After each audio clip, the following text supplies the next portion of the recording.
Welcome to the Goat Rodeo. I am your host, Garrett Smith, joined by regular co-hosts Dave Caudill, Simon Kuhn. We all work at Reveal Technology, but this podcast is all about topics of conversation at the crossroads of national security, innovation, venture capital, and everything in between, to include commentary on the goings-on of the center of the universe, Washington, D.C. But I want to start off with maybe a slightly, a very different topic.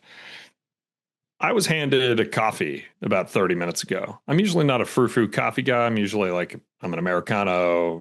I've been trending in the direction of just black coffee, because I'm that way. But I was handed this latte, and it is, don't make fun of me for this. This is a peach cobbler latte with oat milk, which is maybe the softest possible. Yeah, nobody has to make fun of you. You're doing a great job all by yourself. But you know what? It's delicious. I'm going to own it, dude. It's delicious. Yeah, it's right here. I'm going to take a sip live right now. I don't care what you guys say. I'm going to keep drinking White Monster and keeping in touch with my roots. You know what I found out about White Monsters the other day? And again, I'm not a Monster guy. It hurts my heart when I drink Monsters, but it's grapefruit flavored. I didn't know that. I love grapefruit. It is the best. That's only the one that's grapefruit. The others, I think, are all different, versions of battery acid. But White Monster, grapefruit. It's fantastic. Does Rip It do grapefruit flavor? No, they do just battery acid. They haven't branched into the fruit flavors yet. Right. I think the flavors are power, energy. I don't know. I can't think octane, of power is definitely one of the flavors. I know that for sure. It's the red one.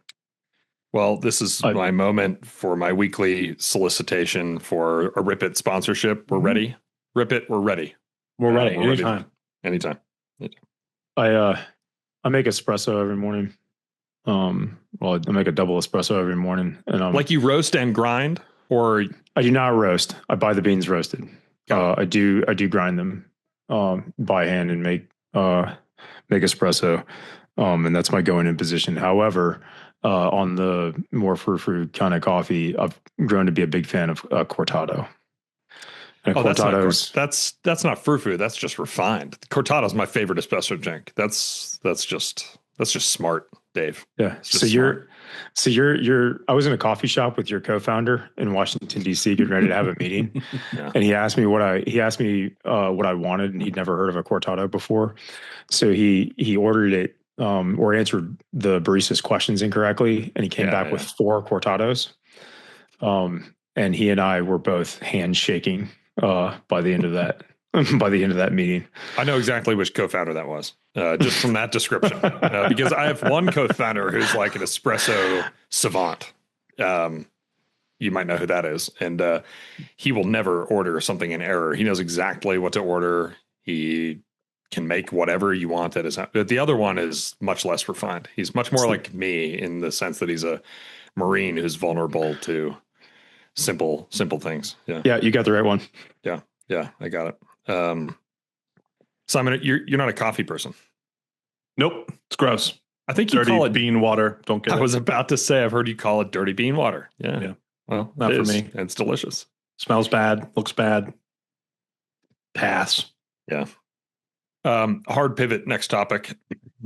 Early on in our podcast run here, we noted in Dave's background a Hornady cartridge loading manual or something in his background. So I have here on my desk 2 boxes of 6.5 Creedmoor.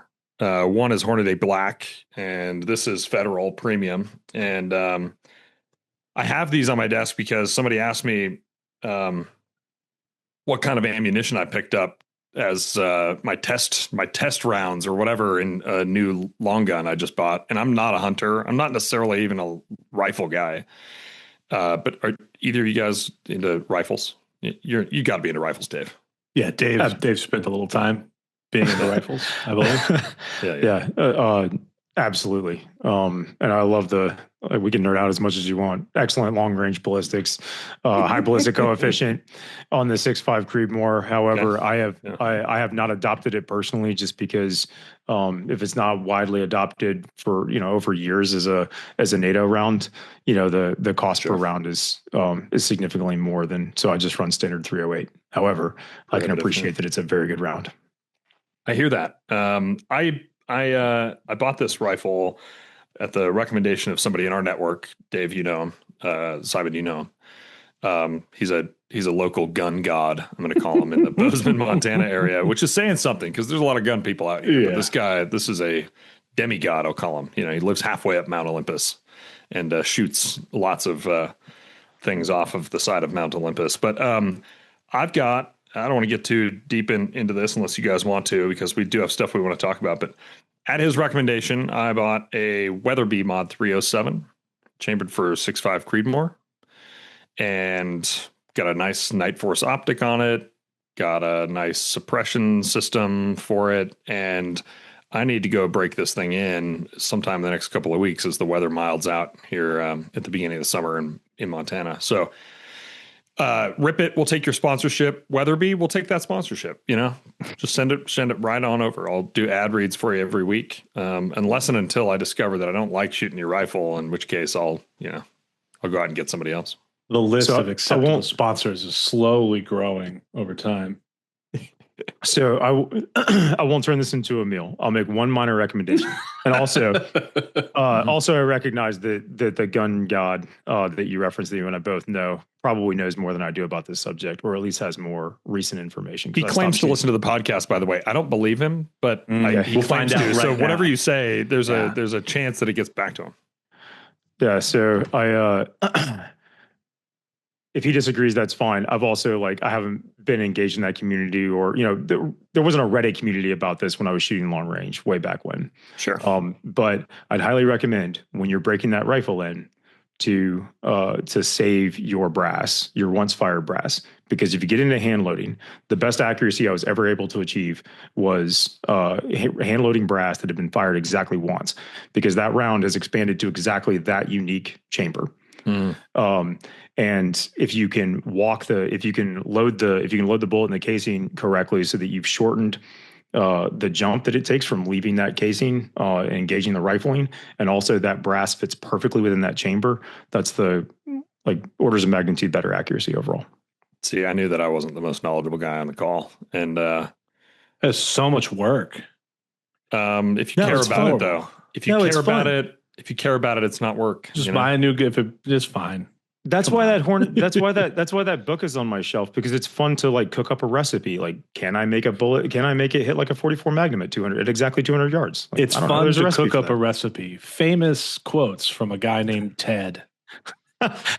Montana right there. Yeah, Montana. Shout out to Lincoln, Montana. So I know our producer has opinions on 6.5 Creedmoor as well. Ian might have opinions there. Feel free to chime in, Ian, if you do. But maybe at this point we need to pivot into actual content, just in case we're losing listeners and viewers who don't give one rat's ass about 6.5 Creedmoor. Yeah. Well, one more item that is not at all kind of content related, but Dave and I both have young children at home, and I often reflect on this poem that I referenced offline by the other poet laureate. He was an actual poet laureate from England, but passed away in 1985. Philip Larkin wrote this highly quotable verse. It is titled "This Be the Verse," and it's they fuck you up, your mom and dad. They may not mean to, but they do. They fill you with the faults they had and add some extra just for you. But they were fucked up in their turn by fools in old-style hats and coats who half the time were soppy stern and half at one another's throats. Man hands on misery to man. It deepens like a coastal shelf. Get out as early as you can and don't have any kids yourself. So, Simon, you're on the right track. You're on the right track. So today's episode of Goat Rodeo is sponsored by Poetry and Peach Cobbler Schnapps, or whatever it is that I wish that Schnapps. That'd be amazing. Yeah. No, it's also a good start. Yeah, it's a decaf too. I mean, this is just the worst drink ever, and it's delicious. Point. It's delicious. I can't help it. Okay, Simon, hard pivot, entree us into the current state of affairs around the U.S. Congress and reconciliation. You mentioned offline that it's just getting dumber and dumber or something. I don't know. You've got opinions. It's okay. Well, there's two big congressional stories this week, and one is the broader reconciliation conversation. For those that aren't tracking as closely, when you do a reconciliation bill, you have special rules that you have to abide by. In the Senate, those rules were written when they created the reconciliation process by Senator Byrd. And they refer to the process of finding out whether or not you have broken the rules as the bird bath. The bird bath. We talked about this a month ago. Yeah. So you go through the bird bath, but the House has already passed its reconciliation package, and they have already identified a handful of provisions that for sure violate the bird bath. But it's tricky. So when you go through the bird bath, you actually sit down with the real life parliamentarian. I have no idea who the parliamentarian is. But you sit down with the parliamentarian and you defend, like it's almost like a court proceeding. You defend your provision and you explain why it is in line with the bird bath. And then the other side tries to explain why it's not. And if even a single provision of your bill is in violation of the bird rules, the whole bill loses privilege, which for the purposes of reconciliation would kill the bill. Because as long as you have privilege, you only need 50 votes. So the House realized this week that they had violated. It's apparently Jason Smith in the House, the parliamentarian, Jason Smith, and in the Senate it is Elizabeth McDonough. I hate that you said that because I feel like if the parliamentarian kills this bill in the age of the internet, that person's going to have to go into hiding. I mean, it's not like I am going to be this is the information I found on the internet. Somebody's just find it. It's just something that I think about as a former bureaucrat. We're like, man, imagine if it was your job to tell somebody, hey, this huge package of tax cuts, it's not constitutional. You have to go away. And you were the single point of failure. That's a lot of heat. That's a lot of heat in the modern world. But so the House realized they're in violation, and they're doing something that a lot of folks don't understand. I don't even really understand. But they're going to pass a rule in the House to modify a bill that has already passed the House so that it doesn't have to come back after it goes through the Senate. So basically they passed this thing and they said, oh, wait, we want to change a couple of things after we've already passed it, which is crazy. That's just, in my view. Sounds so undemocratic. It just sounds so wrong. But if they don't do it, then they're going to violate the bird bath. So that's just item one. That's not even the big news of the week, I don't think. I think everyone missed that because the funding bills are coming out now. Like the fiscal year 26 bills are starting to trickle out. Dave, it sounds like you wanted to add something to that before we jump off of it. I don't want to add anything. I want to ask you. I want to ask you the question that Garrett typically asks me, but because I've heard about the bird bath before, right? And I've usually heard it. It's usually in the context of it being scary, or scary for things that I care about, especially with like strings or asterisks next to items. Like if something is identified as having a string attached to it, that it's for like non-traditional contractors, and then that gets cut or goes away or scrubbed. I guess, Simon, my point is like, it's all about me. Like, tell me why I care or what the risks are to me. So reconciliation is a winner takes all game. Thank you, Dave. And the DoD stuff in reconciliation is not really the subject of any of this. It is a passenger, which is to say the main rule of the bird bath is that whatever you do has to affect revenue. You need to be spending or cutting money. That's it. And the DoD stuff does that. There is no real policy in the DoD stuff. It's just the expenditure of funds. It's the other stuff. And if the other stuff loses the privilege of the bill, all of the DoD money dies with it. It's all or none. There is no. So I lived through one reconciliation process. Coincidentally, the Build Back Better bill. Great synergy with the big beautiful bill. And when we were preparing to like defend our sections for reconciliation, it was made very clear to us, if you think even slightly that you might be contestable against the parliamentarian, we're ripping you out. Like, you're gone. We're not talking about it. We don't care. We're ripping that piece out because it'll sink the whole thing. And like, to my earlier point, if your like weird provision about SNAP benefits kills the tax cuts and all of the other stuff, like, boy, it's brutal. So you really have to have like airtight arguments, which is why you see the House doing extraordinary things to change the bill after it's already moved, because everything rides on perfection. You cannot have one thing step out of line or the whole package dies. And that's just Monday. That was just the start of the week.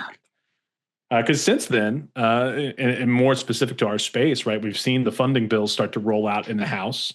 Also, a highly unusual process. The House is moving funding bills before a president's budget has come out.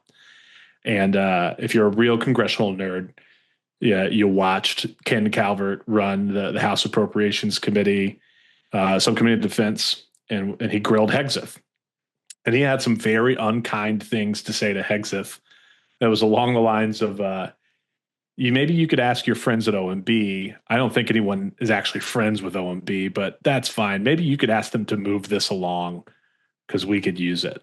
Because the House has written its own budget completely without executive guidance. And I haven't gone super in depth in all the details of it, but I mean, there's multi-billion-dollar disparities between the skinny budget that we saw earlier. You know, you've heard statements about $25 billion for Golden Dome, but the House Defense Bill has $13 billion when I looked. So you already have these really big gaps. Question. Yeah, what's up? The president is supposed to release his or her budget request in February. Yeah. It's June. We're 4 months beyond that. What is Congress supposed to do? Just sit back and wait? Are they, you know what I mean? Like, so. Yeah, there's a great, oftentimes, big esoteric argument about what they're supposed to do. So often people complain, and I'm usually one of these people, that Congress needs to do its job. Like, Congress needs to be more proactively. You can't accuse them of sitting back and waiting on something like this. This is a required output from the Congress. And they're typically supposed to wait for the president's budget request. But why would we expect them to wait? We're already this deep into the cycle. This needs to happen. So why? I don't know. What's good? I mean, like, what happens when the president doesn't release his budget request? What happens? Great question. Full year CR. My sense is that the president has no intention of signing this bill. Yeah, I also think we're headed for another full year CR. If I'm full year CR, honest. And then the president wants to handle everything else in big, beautiful bills and reconciliation. And that is an interesting thought process for it. Is it feels like we're watching in real time as our government sort of reshifts the centers of power. Because you got to remember, there's 100 years plus of our country where there is no president's budget request. It's just Congress. Congress does this function. And then the executive state and the bureaucratic state got so large that you now needed unelected bureaucrats to tell you what they were doing just so you could determine how much money to give them. Yeah. And that led to the creation of OMB, which is like the entity that Ken Calvert's complaining about is the Office of Management and Budget. They are probably the single most important government agency for creating like the holistic budget. And what a lot of people don't know is there's a counter office at Congress that does like their own budget. It's called CBO, the Congressional Budget Office. Sure. CBO was created just to put a thumb in the eye of OMB. Literally, Congress one day said, I don't like OMB's numbers. I'm going to create my own agency to give me my own numbers because I don't trust you. Like these processes are not set in stone. They're very political and they're full of personalities. And so I think what we see on the other end of this is probably a different way of doing business than we've been accustomed to for the past several decades. So I'm going to go back to Dave's question, which is an echo of my typical question, which is why does any of this matter? I mean, if it's changing and we understand it and we see it in real time, then don't the innovators in the defense technology economy simply learn the new process and fall in, right? Like either kind of the lobbying and congressional engagement strategies remain the same or they shift depending on what's happening. But at this point, if the power centers are shifting and Congress takes maybe a firmer hand in that legislative process in terms of budgeting and planning than they have done in the past, I mean, what really changes at the end of the day? You know, like what are we going to do differently as a young company? So what really changes at the end of the day? And I'll just say this. Hold on. I'll just say this. We continue, despite the uncertainty or upheaval in how government is working. We as a company remain engaged in kind of the typical defense authorizations, defense appropriations request cycle that most of the companies who are winning and succeeding in this industry are doing, even though we are uncertain about what the future holds there. So, like, are we just stupid for having done that, or what? There's too much uncertainty to say, but like the top line thing there of like what changes at the end of the day, it depends on what side of the fence you're sitting on. If I am an outside observer and I hear someone say like, "Oh, it's all changing," it's like, okay, how much money did they spend last year? $830 billion. How much are they going to spend this year? About $830 billion. So what changed? And the answer is who receives the money. And for what we do, it matters a lot. Like everything is changing, right? From internally, it is going to turn into a little bit of a free for all, I think. Not just power us, centers get shook loose. Not just us. Any contractor who services a contract within that $830 billion worth of annual recurring scope, right? Yeah, and you have like really big programmatic winners that are not going anywhere. We're going to keep buying ships. We're going to keep buying airplanes, and the House Defense Bill is full of that stuff. But interestingly, well, you know what it's not $1 trillion. It's $831.5 billion. So I don't without reconciliation padding, right? Yeah, but it's still just not $1 trillion. Like, don't we expect that to kind of? Don't we expect the reconciliation kind of supplement on the back end of the normal defense approach package? Would you call that $1 trillion budget? Is that how you would describe it? It doesn't matter how I describe it. It doesn't matter what word I use. Is $1 trillion being spent on defense? Well, no, not in this bill. $830 billion. But that's not what I'm talking about, Simon. I'm not talking about. You're asking me if a future law might also get passed to then make up the difference. I don't know. They're two different laws, and they're both mired. This law also hasn't passed both House and Senate, and hasn't been signed by the president. So this is also like not a real thing until it's real. Totally. Right? So this is as real as the big beautiful bill and reconciliation. So what I'm saying is, if at the end of the day $1 trillion is spent, $1 trillion is spent on defense. If not, then no. But regardless, there's still a lot. So I disagree fundamentally, because the implication that there's a $1 trillion defense budget means that you will continue to have a $1 trillion defense budget. I agree, but nobody cares about whether the budget word is used or not, or inappropriately. If $1 trillion is being spent next year, that's basically like a new baseline, right? And then a new expectation is set. So whether it's baked into an appropriations bill or if it happens as a combination with a reconciliation bill, that's what people are now baselining to, right? But yeah, exactly. You're all going to baseline to $1 trillion, and $150 billion is going to disappear. Right? Like if we successfully spend $1 trillion, it's being spent somewhere else. To your point, like it's about who gets the money, right? Hold on. If we spend a collective $1 trillion this year, that will be $150 billion less next year. It just will be, because the 150 padding only happens once. It never happens again. So to your point about baselining, right? No, why couldn't there be a reconciliation bill like the big beautiful bill, whatever they're calling it? Which is such a stupid name. But you can only do. Why couldn't that happen again next year? Because you have to do a new budget resolution. And we're not doing yearly budget resolutions anymore. So you can only do reconciliation when you do a budget resolution. You don't see a reconciliation bill every year, and you never do. You usually see one or two associated with the budget resolution of an incoming White House. But they're not allowed to do. If all the norms are being violated and there's so much uncertainty now, why couldn't that happen next year? Because they're doing a 2-year budget resolution. Like the reconciliation itself is a part of a budget resolution. You always do a budget resolution when they're needed, right? And we do them on 2-year cycles right now. But when you do that, what the ruling parties have become accustomed to doing is they will trigger this reconciliation process when they do their budget resolution in order to move a bunch of levers they wouldn't otherwise feel. Why does this matter to us, though? As a defense person or as a human? As a defense contractor. So it matters this go round because it has $150 billion that is going to your point, recalibrate the baseline. but then it can't happen again. So you're going to get a pretty wildly inflated defense budget that then shrinks. It's going to contract. Are you projecting then that non-traditional contractors like us should expect to make less money from defense spending next year? We should be more careful with how we describe the years. In FY27, yes. There will be less money to go around in fiscal year 27 than there will be in fiscal year 26. So you think our company will make less money in fiscal year 27 than we will in fiscal year 26 or 25? I don't know how much of our company internal secrets we want to talk about, but I am very optimistic about reconciliation. And there's a really good chance that, yes. So what I'm seeing is what you're describing is potential shrinking of the top line and a one-time shot on reconciliation.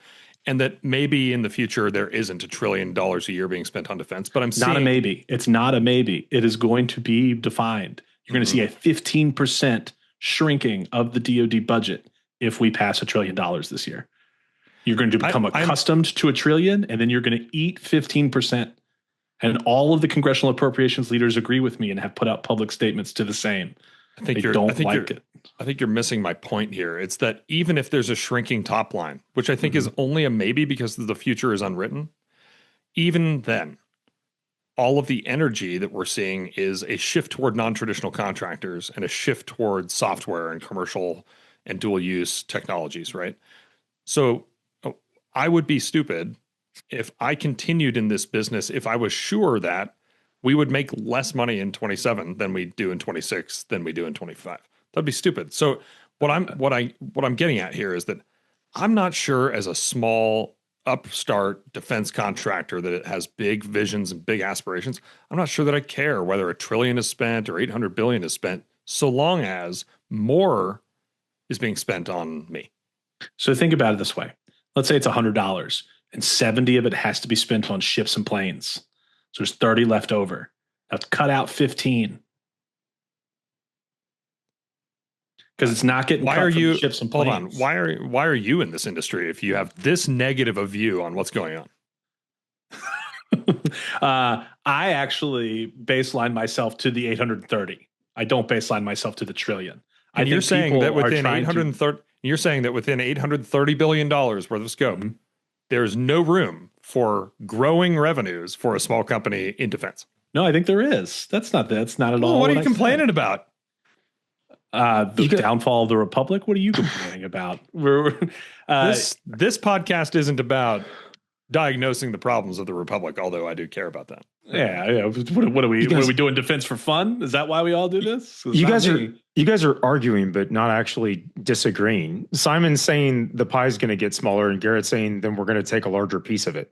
Yes. Like I don't. Wait, do we agree, Simon? We agree. Look, I love your enthusiasm, but it is my job to look at the world in realistic terms, and the pie. No. Is what Dave said true? You think the pie will either stay the same size or shrink, and I'm saying we want a bigger piece year on year of that pie. Do you think both of those things are true? It could be, right? Like if we get a smaller piece of a bigger pie, is it worth the same as a bigger piece of a smaller pie? I don't know. The devil's in the details, man. Well, give me the exact numbers on the pie. I'm not sure why you're in this industry if you don't believe what I just said. That I have to make a living. What do you want from me? Why am I in any industry? You could make more money at a non-startup, right? You could have a larger salary at a non-startup company, but it wouldn't be as fun. I don't get to argue with my boss with a little funny microphone. Come on, that's true.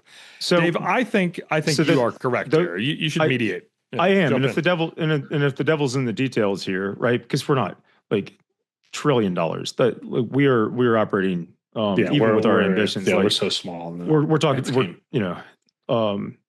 I mean, for me, we're freaking huge, guys. We're freaking huge, massive.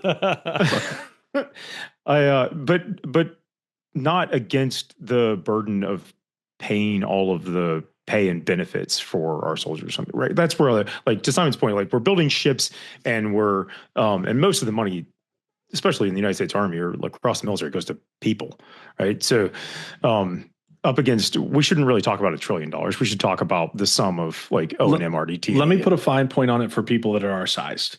If you get a windfall because of reconciliation. Let's say you do something for CENTCOM or something for INDOPACOM, and DIU is able to flow $15-20 million out of reconciliation towards you. Do not expect that to be sustained in following years. It might be an artificial bump in your revenue as a one-time thing. So you need to be thinking about that realistically and smartly.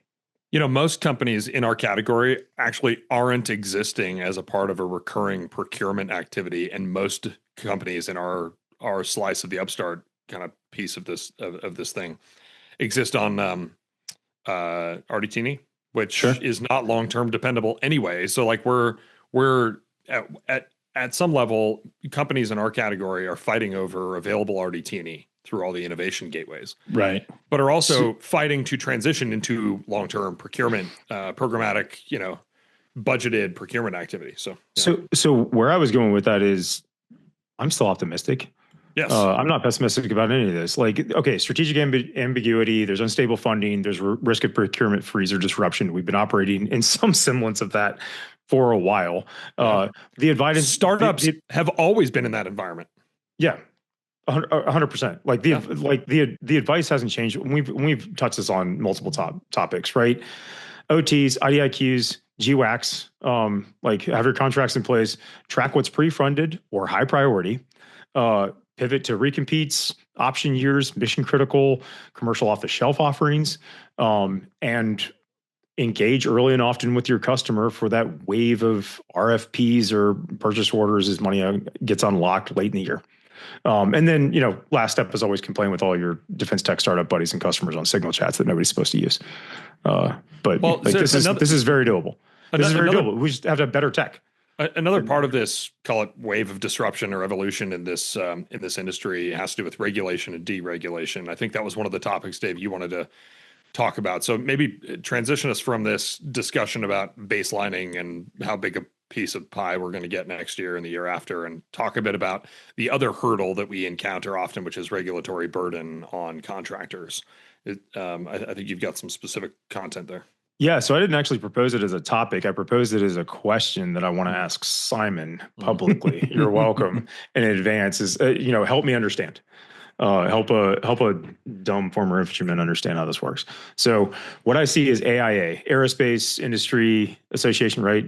Yeah. That this was what this stands for. What I see is AIA making a list of recommendations to the Pentagon about how to do better business when it comes to acquisitions. And from my perspective, and correct me if I'm wrong, that's a very powerful entity. And so they've made a list of assertions or a wish list to the Pentagon saying this is how we think should change. And I was surprised by the inclusion of some of their recommendations, such as CMMC. That is a compliance burden that, from my perspective, is a hurdle. It's a barrier that keeps defense primes like at the trough, and is hard for me to overcome that compliance burden. So it keeps them with a moat around them. Also, I think most of these primes actually offer the CMMC services and accreditation. So it's also making them money. So please explain to me, like I'm 5, like Schoolhouse Rock style, Simon, right? Like how a bill becomes a law. Like you did that song for me at one point. Like explain to me, like Barney style, why the biggest names in aerospace and defense in the industry would want to kill their moat. So here's the thing. The first thing I would say is that is by no means their like existential line of defense. CMMC was created during the first Trump admin. Which, like, very comically, was it Katie Arrington? Katie Arrington is the current chief information officer for DoD, and she has gone to the mat telling everyone to shut up and color. In fact, I think I saw there's a publication called Washington Technology, and their quote was, DoD's Katie Arrington shows no mercy to CMMC complainers. She helped spearhead the creation of this thing, and she does not care at all that industry doesn't like it. To your question about why would they want to get rid of it, the less regulation there is, the more big business can run a roughshod over top of you. Regulation can be a very like existential threat for a startup that's trying to move and be agile and like push out innovative tech on very constrained budgets. But for a big business, for a Boeing, for a Lockheed or a Raytheon, it's a road bump. speed bump, right? It's annoying. I'm mad about it. But if you got rid of it, I would absolutely seize on the lawlessness of the space and I would win every time. So whenever I see like big business in the defense space arguing for deregulation, it's because they think that they stand to make way more money in a deregulated space than they do in a regulated space where you're right. Like they treat it like a moat and they weaponize it. They make the best of that hand. But in reality, they're way more dangerous in a deregulated space. It's an interesting, like there's the background text to this letter from AIA, and that came out June 3rd. So it was last week. Is that the House just put out a new bill called the SPEED Act, which is their entrance into how the House Armed Services Committee wants to reform the acquisition process. And a lot of it looks very similar, right? It's a lot of deregulation in the acquisition space. I'm not sure if they specifically talk about CMMC in the bill. I haven't read the bill en masse, but there's like an interesting piece now because the Senate has the Forged Act, which is very concerned with non-traditional contractors and reforming acquisition. And now the House has the SPEED Act, and they're going to have to reconcile these two different approaches to acquisition reform and whatever the National Defense Authorization Act for the year ends up looking like. So it's kind of anybody's ball game again, right? If it was just the Forged Act out there in the world, I think you could expect to see that landing in the NDAA and being like the new law of the land. But with the House having a competing set of priorities, where I'm sure there's some alignment and some disagreements, now there is space for folks like the AIA and big defense interests to throw their hat in the ring and say, hey, we really support X, Y, and Z reform, but not A, B, and C reform for these reasons. And no matter what they say, the reasons are always going to be competitive advantage, just like anyone else would do. I'm going to support the reforms that I think will allow me to be more competitive, deliver better, faster product for cheaper so I can make more money and hurt the other guys. So that makes sense to me. You're basically saying that this industry isn't unique in the sense that if you're a very large business, in general, you're going to want fewer regulations. You're going to want let me in the hen house, man. But let me in there, run around. I'll figure it out. But I still have a hard time wrapping my head around like those big players can absorb those compliance costs so much better. Do you think it's possible that like publicly like the really big players would say, hey, we're against CMMC or this other compliance or regulatory things, but in private, they are selecting the regulations that are most helpful to them? Dave, what do you think the compliance costs are on the F-35 versus anything else in the federal government? Right. Like it's many billions of dollars of compliance, which is, when people talk about like, oh, you're way over budget and you're way over time, a lot of times the big contractors look at it and go, I'm within the margins of just your regulatory compliance as far as being over budget. Take that stuff off and the F-35 is done. We don't have to check anything. It's ready to run. Put it in the sky. It won't fall out, I promise. I will concede that. It's just playing at a different scale, right? I will completely concede that. That's a very good point. However, I won't concede that still, I think probably what's in that publicly transmitted, like publicly available memorandum is probably slightly different than what the hallway conversations are. Yeah. I mean, this is to you guys' earlier optimism. Yeah, I'm sure that big business thinks that once the regs are gone, they're going to crush everybody. And small businesses are like, once those regs are gone, I'm going to run so fast. And you all think that you're going to be, super rich, mega capitalist winners. And I hope that my enemies lose and I win. We hope our enemies lose and we win because we deregulate to the extent that we're able to field better technology for a deterrent effect in the world and make money. Yeah, I would reverse the order of incentives there if I had to put them out. You can do well by doing good. And I don't think it's a value judgment necessarily to say that private industry has demonstrably better military technology capability fielding. I would go ahead and argue that particularly for smaller defense industry, there is a much stronger desire to do well by doing good. Whereas I think the bigger, particularly public, if you're a publicly traded company, doing well does not compete against shareholder value. It loses every time. Like doing good. You mean sorry. doing good? Yeah. Doing good loses to shareholder value every time. That is the nature of being a publicly traded company. It's extremely difficult to reel that in. One of the beautiful things about American capitalism is that it allows for the alignment of self-interest and public interest in this kind of an industry, which is why so many of us choose this when we could have gone to go do something far, far higher value, much more, lucrative. Sure. And instead we chose the mission. Yeah.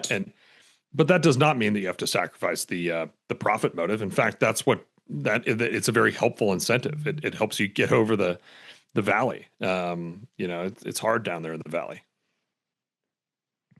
It's interesting. Did you see the Palmer Luckey's comments about taking Anduril public? I didn't. What do you think about that? I don't know that I think anything about it, but he's like, I think it's the first like public strong signal. He's been like, my intention is completely to take this public. He didn't give a timeline. Everybody knows that. Yeah, everybody's been thinking that for a long time. And does everybody know that? I don't know that. I don't know shit, man. I'm just happy to be here. Yeah, I mean, you come from a place of deep suspicion about private industry. Who else has gone public though? Like in our space, Palantir. Yeah, Palantir. Exactly. One. So hold on. The typical liquidity life cycle of a venture Talk to me about company liquidity events, Garrett. I've always wanted you to do that. In the startup ecosystem, the venture-backed ecosystem, the timeline is typically cited as 7 years. In other words, from founding to liquidity event, which could be IPO going public, it could be M&A. You get bought up by another company or something else. It's typically 7 years, and venture capital funds typically work on 10-year cycles, and so it's inevitable that venture-backed companies have a liquidity expectation from their investors. So if the first check went into Anduril in 2016 or 2017, well, we're 8-9 years beyond that. Yeah. Palantir took its sweet time going public, but it's because they determined they would be able to do more. This was an executive and management decision, but sure, they wanted to do more and thought that it was a better pathway to remain private for longer. So I think Anduril is going to do the same. I don't think they're going to move that quickly of a timeline because I think they have so much more control of like the fate of that thing as a private company that they're going to ride that as long as they can. That's my opinion. Yeah, I mean, you've got patient, mission-driven capital over there backing an Anduril. But at the same time, like at the end of the day, it's capitalism. They need a return on that investment, or at least that's what they're going to drive for. So I would expect some kind of liquidity event for Anduril at some point in the future. Does it happen this year because we're 7 or 8 years in? Probably not. I think right now the venture-backed defense technology ecosystem is so young that nobody knows what that pattern will look like in the end. And does that massive new evaluation give them more runway to stay private? Yes. Yeah. I mean, they took what $2.5 billion, and they're took $2.5 billion. Now they've added 30. Yeah. 30. I don't know what the operating ledger looks like over there.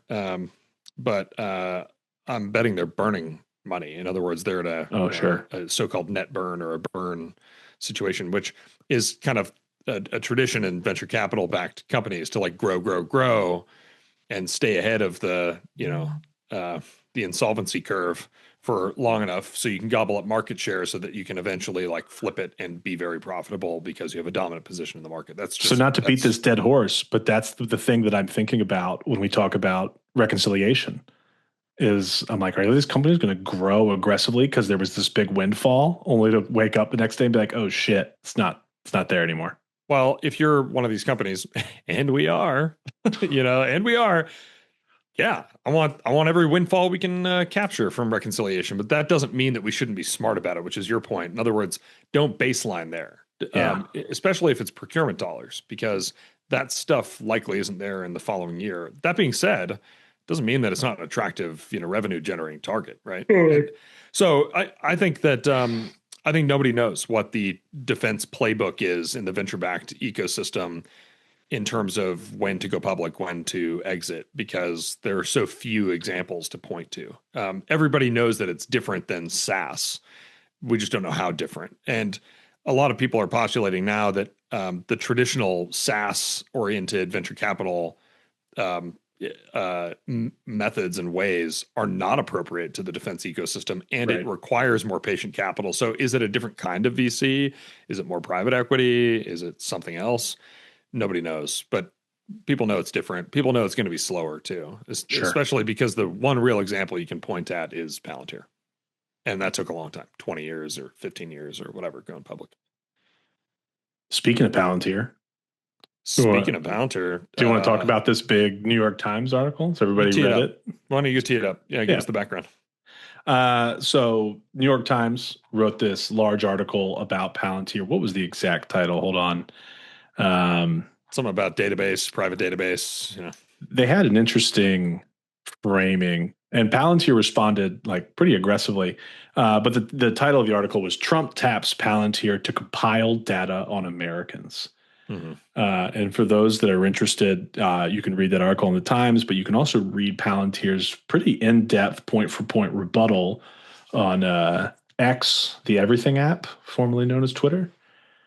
I'm not on that. I thought you for sure you would be off that and on Blue Sky or maybe Truth Social. It didn't seem like X was your thing. I have no small amount of personal shame for any social media that I use for any purpose. But Twitter is not among them. Neither is Blue Sky or Facebook. We're doing our best to break the habit. But I'm not even sure how I feel about this thing writ large. Even with Palantir's rebuttal, I think it's very hard to parse exactly who's doing what here. And I don't think I'm alone in the world in saying I don't really understand what Palantir does in a lot of places. There's like specific Palantir programs that I understand well when it pertains to like this Army program of record. I'm like, yep, I get that. That makes total sense. But it seems to me like the New York Times and Palantir are splitting hairs between, are we scraping data? Are we compiling data? Like, what am I actually doing with this publicly available data that people are putting on the internet? And I'm not sure I understand the distinction. It all seems like teaching computers how to read the internet to me, regardless of what you call it. So the concern here is that the Trump administration appears to be working with Palantir to generate or merge personal information of Americans into some type of database or some amount of different databases that talk to each other or something. And I'm shocked, Simon, that your first reaction isn't, oh my gosh, this is a civil liberties issue, right? Privacy's gone. I've long been on that train. We all gave up our privacy decades ago so that we could have easier connectivity between our Facebook and our bank account. And it's like, all right, it is what it is. It's over. So you've given up. I'm a nihilist in this particular category. I'm like, that one's cooked. He's a nihilist, Donnie. I'll give you my social security number of the phone. I don't care. The Chinese hacked it from OPM a decade ago anyway. What do I care? Yeah, I was part of that breach too. Same with Dave. If I understand it correctly, which I'm with Simon, let's be honest, I don't really understand it. But at a high level, what we're talking about is Foundry that it's not spying or collecting additional information. It's taking data sets and linking them together from the IRS and Social Security Administration, maybe Department of Homeland Security or whatever. Like that's not a civil liberties issue, right? It could be an efficiency issue, which I think is why this was a project spearheaded by Doge. So most of your federal government entities actually aren't allowed to talk to each other. This is pretty common, especially from like my VA time.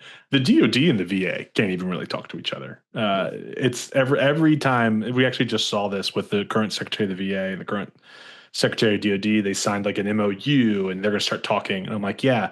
Every new SecDef and SecVA does the same song and dance every time. Like, we got an MOU. We're finally going to talk seamless integration. Like, they're the first ones to ever come up with the idea of seamlessly integrating those two entities. It's getting these pieces to talk to each other is hard. But I think I agree with Dave. I'm not sure that it's illegal. I'm just unaccustomed to the feds being able to talk amongst each other. This has a little bit of resonance with the remind me of the year, Simon, 2016, when Google received or accepted the big Maven contract, and there was a big Google walkout. Do you remember this? Yeah. Because Google employees wanted to demonstrate their dissatisfaction that Google would accept a government, specifically like a counterterrorism, sure, or war fighting, technology development contract. The Times article outlines that some number of Palantir employees and people close to the company or whatever have written open letters, signed letters addressed to Alex Karp, the CEO, and others, expressing dissatisfaction or whatever. I wonder if we're heading back. Is this maybe a pendulum swing back toward the OG Silicon Valley that had sort of a government aversion or a DoD defense aversion, or is this something else? It could just be anti-Trump, it could be anti-Doge, it could be all kinds of different things. That's what I'm describing. I am broadly skeptical of the utility of protest, period. Because it's very easy to be like, oh, I don't want Google to do this, but I am going to go ride on a Boeing 737 to get to and from everywhere I want to go, and I'm not going to connect the dots of what Boeing does on the other half of their business. So it all feels very like performative to me. Oh, I wrote my CEO a letter, and then I went back to work. It's like, okay, cool. Have fun over there. I would also argue, though, that there's like an even older version of Silicon Valley that is deeply tied to the defense industry. Oh, totally. Right? Like, so even that goes through its own like permutations of like, we love defense, we hate defense, we love defense. Yeah. They love money at the end of the day, though, Simon. If any, from a policy perspective, if the post 9/11 world tells us anything, it's that in a year or less, we will have forgotten about this entirely. It'll be normalized. And it'll be a big fancy program of record that is the new normal for life, and no one's really going to care. Well, if it is what it sounds like it is, which is a merging of pre-existing databases so that things work more efficiently across all the different agencies in the federal government, so there's shared information and all that stuff, and it's not illegal, that to me says this is a drive for efficiency, which kind of makes sense because it emerged from a Doge program or a Doge effort. But maybe one kind of like philosophical comment here is: do you want your government to be more efficient, or do you want it to be inefficient? This is the criticism of the Chinese model, right? You have a single party, the Chinese Communist Party. It's a wildly efficient government, right? I mean, like they can do things, right? They can cut all the red tape. They can do and build things. It's very productive, and they can turn the whole economy on a dime and all that. It's very responsive, but it's also fucking oppressive, right? And because of its efficiency, it can very efficiently monitor, surveil, and manipulate the lives of its citizens. And so the counter argument would be, well, if you have a big, gross, messy democracy or democratic republic that has a bunch of bureaucrats that can't quite talk to each other and can't efficiently ruin your private life, maybe that's a good thing. I don't know. This is I realize I just waded into a philosophical marsh there, but I could really get into this topic, but I don't think it's what we want to do here. Can I just maybe let's cap this off by first saying that this peach cobbler latte, I don't know if people are watching this video, but man, I slurped this thing down. That was delicious. It's decaf, which means I'll still be able to sleep tonight. I feel pretty good about it. What are you guys doing with the rest of your day? I'm not slurping anything. I'll tell you that right now. There's no slurping happening. I thought you said you had a plane to catch to LA. Aren't you going out there? Yeah, that's right. I'm going out to wrap LA. up. It's true. Okay. Okay. Well, gents, it's Dave. You look like maybe you need the last word. Do you have something? No, you just. Yeah, let's the rest of my day is not going to be exciting. It's more work and then maybe a little pressure washing. Well, we're going to do well because of the good work that Dave's going to do today. So let's slow clap this episode out, and I'm grateful for the conversation, guys, and for not making too much fun of me and this delicious espresso drink that I have. And for all of you out there listening and viewing, subscribe. Listen, route it to your friends, refer folks over, because we want this conversation to continue to grow and to be responsive to what everybody wants to talk about out there. and we'll see you next week.